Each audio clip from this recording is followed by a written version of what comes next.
Right, we start with Chelsea and a development which could threaten the sale and therefore the future of the club. The story, reported by The Times, centres on the current owner, Roman Abramovich. As you can see, our chief reporter, Kaveh Solokol, is here. Right, Kaveh, what is this development? Look, I think we have to go back 2 months ago. That is when Roman Abramovich put Chelsea up for sale. He said it was a very difficult decision for him, and he also made it clear that he was not going to ask for the loans that he'd made to the club, totalling £1.5 billion, to be repaid. And he also said that all the proceeds from the sale would go into a charitable foundation, and that money would be given to all of the victims of the war in Ukraine. Now, just 8 days after that, on the 10th of March, he was sanctioned by the United Kingdom government. Now, that meant that he had to stop doing business in the UK. All his businesses had to stop. Nobody could do business with him, except a special exception was made for Chelsea Football Club, because Chelsea, according to the government, are a cultural asset. So they were given a licence, which meant that they were allowed to operate until the end of this month, the 31st of May. In the meantime, the club was put up for sale. The sale was overseen by this New York-based investment bank, the Rain Group, and we found out on Friday that they had selected a consortium led by the American businessman Todd Burley as the preferred bidder. And he's got until the end of this week to finalise terms to buy Chelsea from Roman Abramovich. But what has emerged this afternoon, first reported by Matt Lawton in The Times, is that last week some of the bidders were told that Roman Abramovich or a company linked to him actually wanted to be repaid the loans that he'd made to Chelsea. Now, the loans were due to a company, Chelsea's parent company is called Forstam Limited, and apparently some of these bidders were told that about £1.5 billion would need to be paid to a company based in Jersey. Now, this is according to some of the bidders. Now, of course, what that would mean is that Roman Abramovich was not writing off his loans of £1.5 billion. And ultimately, that money could find its way back to Roman Abramovich. Now, there's no way the government are going to stand for that, because Roman Abramovich is sanctioned. Now, what the UK government are saying is that Chelsea has to be sold and Roman Abramovich cannot get any of the proceeds. So this is something we've talked about a lot.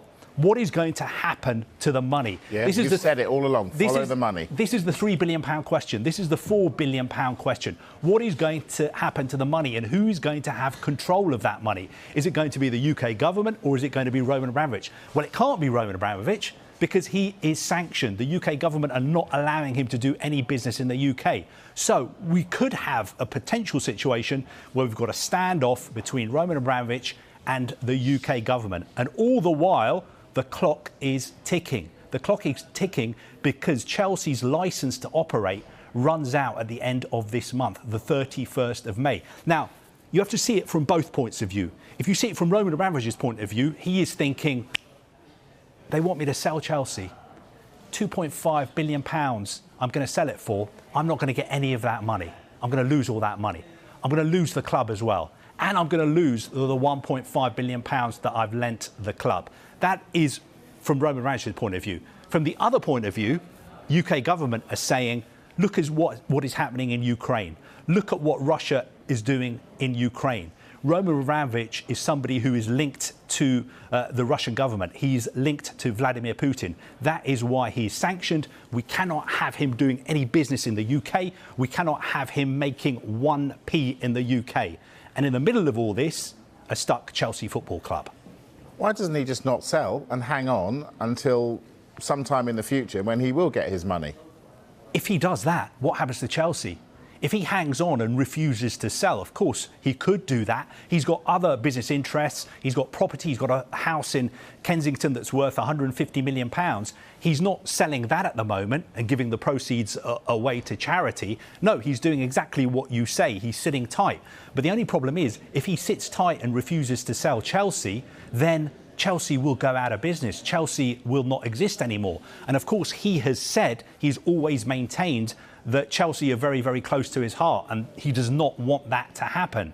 But if that was to happen, who would Chelsea supporters blame? Would they blame Roman Abramovich or would they blame the UK government? So the clock is ticking not just for Roman Abramovich, but also for the UK government, because they can't have a situation on their hands when at the end of this month, Chelsea's licence to operate expires and potentially one of the biggest clubs in the world could go out of business. Now, of course, we've contacted people close to Roman Abramovich, we've contacted people close to Chelsea, and they're not commenting on this at the moment. Right, we started this by saying this is going to affect Todd Boehly. Is it going to affect Sir Jim Ratcliffe and his bid? Where does that stand in all of this? Well, look, Sir Jim Ratcliffe has come out of left field. We've always known that he's been interested in buying Chelsea Football Club. We know he's got a season ticket at Chelsea.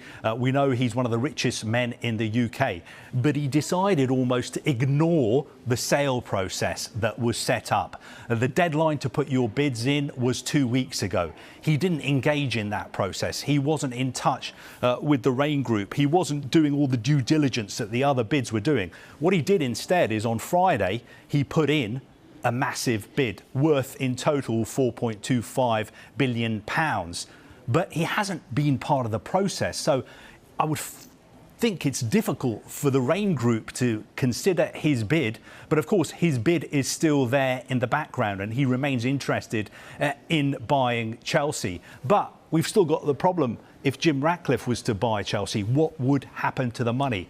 Who is going to control that money? It's going to go into a frozen bank account. Whose name is going to be on that bank account? Is Roman Abramovich going to agree to the government having total control over that money? That is what we need to see over the next few days. But as we've always said, it is about Chelsea Football Club and the future of Chelsea Football Club, but it's also about the money. It's about that £3 or £4 billion. As the great Jerry Maguire said, show me the money. Kaveh Solokol, Chief Reporter, thank you.